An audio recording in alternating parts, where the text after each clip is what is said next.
Salut la Team Body Expert. Aujourd'hui je vais vous parler d'un sujet capital et qui est très méconnu du grand public, c'est le lien entre la consommation de sucre et les problèmes d'érection. D'année après année, il y a de plus en plus d'hommes qui me contactent pour m'expliquer qu'ils rencontrent d'importants problèmes d'érection suite à l'apparition de leur diabète. Alors je ne vais pas vous faire un cours sur le diabète car ce serait trop long.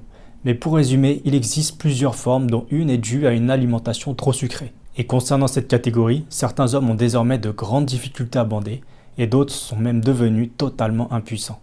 Quant aux médecins, ils leur annoncent malheureusement que c'est irréversible. Donc au final, ces hommes finissent par abandonner complètement leur sexualité car ils ont mal géré leur consommation de sucre avant l'apparition de leur maladie. Alors on va faire de la prévention. Le sucre raffiné, celui industriel, est un poison pour le corps. Il n'est pas mauvais pour la santé, il est destructeur pour la santé. Outre le diabète, le sucre raffiné crée des terrains propices au cancer, à l'hypertension, à l'obésité, aux maladies cardiovasculaires, à la perte de la vue, aux problèmes de dentition, aux troubles de la mémoire et de la concentration, à l'hyperactivité, aux troubles de l'érection, etc. Et le sucre, vous ne le consommez pas qu'en poudre ou en morceaux dans votre thé ou votre café.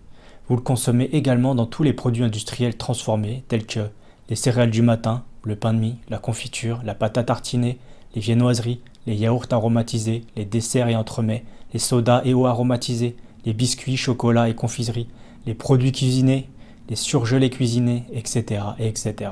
Les industriels rajoutent du sucre dans leurs produits car celui-ci permet de mieux conserver les aliments, de camoufler la mauvaise qualité gustative des autres ingrédients, de rendre addictif aux produits sucrés, ce qui fidélise l'acheteur, et développe l'appétit, ce qui fait manger plus, donc consommer plus. Bref, si vous consommez tous les jours plusieurs de ces produits transformés, vous fatiguez votre corps avec un excès de sucre et vous détruisez votre capital santé. Alors pour en revenir au sexe, certains hommes se croiront à l'abri en pensant que leur grosse consommation de sucre n'est pas un problème pour eux, car actuellement ils bandent normalement.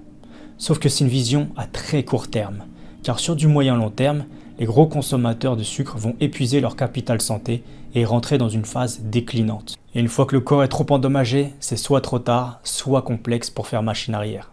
Par ailleurs, comme j'ai parlé d'alimentation et du principe d'élimination des facteurs problématiques, je vais forcément devoir vous parler d'un gars spécialisé dans l'alimentation et la santé et qui s'appelle Thierry Casasnovas. Désolé si j'ai écorché le nom. Il a réalisé d'excellentes vidéos au sujet des problèmes d'érection et du lien avec une alimentation industrielle polluée et insuffisamment nutritive. Bien que je n'avais pas de problème d'érection, ces informations étaient suffisamment pertinentes pour attiser ma curiosité. J'ai donc décidé de vérifier ces dires en commençant par une élimination totale du sucre raffiné avant d'améliorer d'autres facteurs alimentaires les mois suivants. Je suis donc passé de 5 produits sucrés par jour à 0. Et les effets se sont fait ressentir en même pas une semaine. Je bandais comme un taureau sans avoir rien changé d'autre. J'avais l'impression d'être dopé. Et les jours où je faisais des écarts en consommant à nouveau des produits sucrés, les érections étaient aussitôt de moins bonne qualité. La différence était vraiment flagrante. Autre point positif, ça m'a fait une désintoxication du sucre. Je me suis aperçu pendant les 5-6 premiers mois que j'étais dépendant au sucre et que je ressentais le besoin physique d'en consommer. J'étais probablement aussi dépendant que certaines personnes à la nicotine. Puis passé ce délai, je n'ai plus éprouvé le besoin de consommer du sucre et j'ai perdu toute dépendance. Maintenant, si je fais un écart en mangeant un produit sucré industriel, je trouve ça écœurant car trop sucré. Et à ce jour, j'ai complètement abandonné le sucre pour privilégier une meilleure santé et des érections plus puissantes.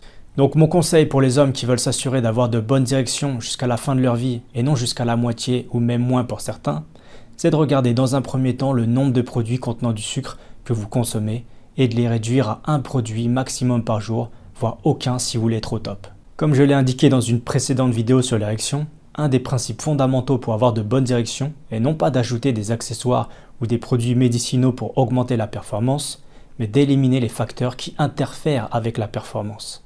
Bon, je vais terminer ma vidéo avec un grand remerciement à Thierry Casasnovas pour l'efficacité de ses conseils nutritionnels. Quant à ceux qui veulent connaître les autres facteurs pour avoir de meilleures érections, être plus endurant ou devenir un pro de la baise, je vous invite à consulter mon livre technique L'Art de baiser. Comme d'habitude, si vous avez trouvé ma vidéo intéressante et instructive, mettez un pouce bleu. Quant au nouveau, abonnez-vous à ma chaîne et bienvenue dans la Team Body Expert.